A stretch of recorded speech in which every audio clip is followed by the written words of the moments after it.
चाहे वो एमपीज के हैं, चाहे वो मंत्रियों के हैं, वहां पे उनके घर में काम करने वाले सर्वेंट्स जो हैं, मैं शब्द सर्वेंट्स इस्तेमाल कर रहा हूं समझाने के लिए, लेकिन मैं इसके आगे उनको स्टाफ बोलूंगा।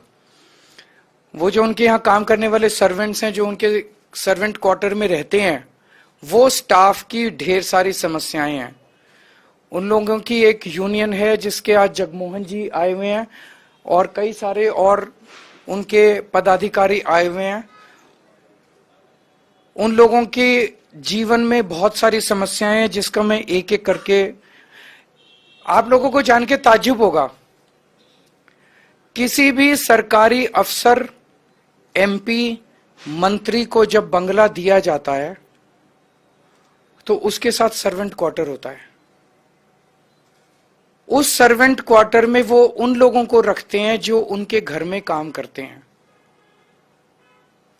जो उनके घर में काम करते हैं, जाहिर तौर पे उनको तनख्वाह मिलनी चाहिए। आपको जान के ताज्जुब होगा कि 70 से 80% लोगों को तनख्वाह नहीं दी जाती, केवल उनको सर्वेंट क्वार्टर दे के कहते हैं कि तेरे को सर्वेंट क्वार्टर दे दिया, बस इसी बदले में तू फ्री में काम कर।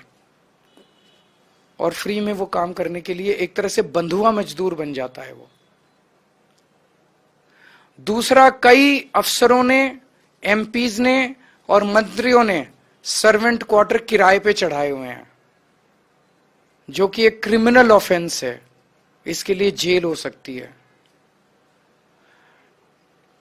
एक एमपी, एक ऑफिसर जब ट्रांसफर हो जाता है तो उसके यहां काम करने वाले जो स्टाफ है, सर्वेंट्स हैं, वो लोग बेघर हो जाते हैं, क्योंकि जब तक नया नहीं आता उनको निकाल दिया जाता है। जब नया ऑफिसर या एमपी आता है, वो उनको रखे या ना रखे तो वो सड़कों के ऊपर आ जाते हैं। उनका बड़ा टेम्पोरेरी सा एग्जिस्टेंस है। एक बड़ा, आप सोच सकते हो कि 2 साल 3 साल रहेगा नहीं रहेगा, उसके दिमाग के अंदर लगातार there is no stability in his life, उसकी जिंदगी के अंदर कोई स्टेबिलिटी नहीं है। और जब वो सड़क पे आ जाते हैं, उनके बच्चों का क्या होगा, वो कहां रहेंगे, ये सारे। इसके लिए अब आज मैं आम आदमी पार्टी के साथ तरफ से 7 गारंटी अनाउंस कर रहा हूं इन लोगों के लिए।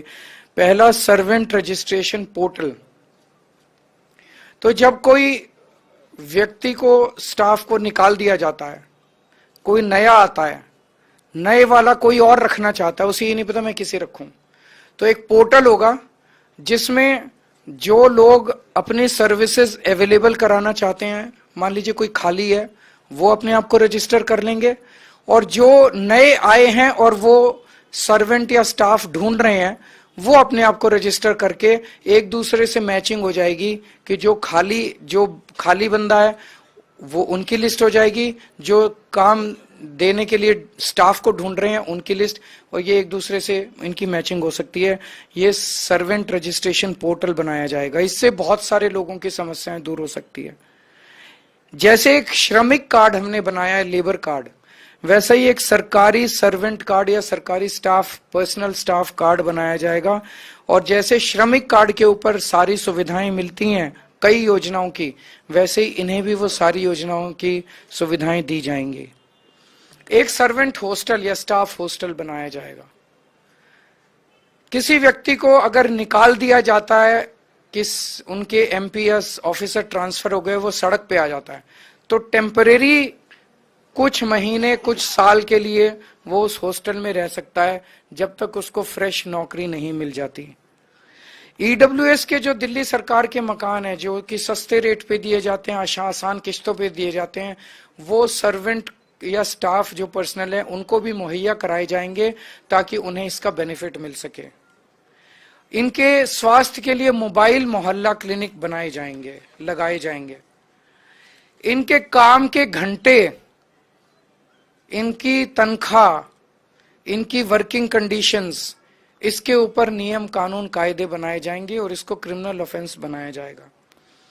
जो अभी हमने ऑटो चालक भाइयों के लिए, ई रिक्शा वालों के लिए, टैक्सी ड्राइवर्स के लिए अनाउंस किया कि 10-10 लाख रुपए का लाइफ इंश्योरेंस, 5-5 लाख रुपए का हेल्थ इंश्योरेंस और उनके परिवार के अंदर बेटी की शादी में 1-1 लाख रुपए की सहायता राशि और बच्चों को पढ़ाई के लिए स्कॉलरशिप, ये चारों बेनिफिट सर्वेंट ऑब्लिक स्टाफ के लिए भी दिए जाएंगे।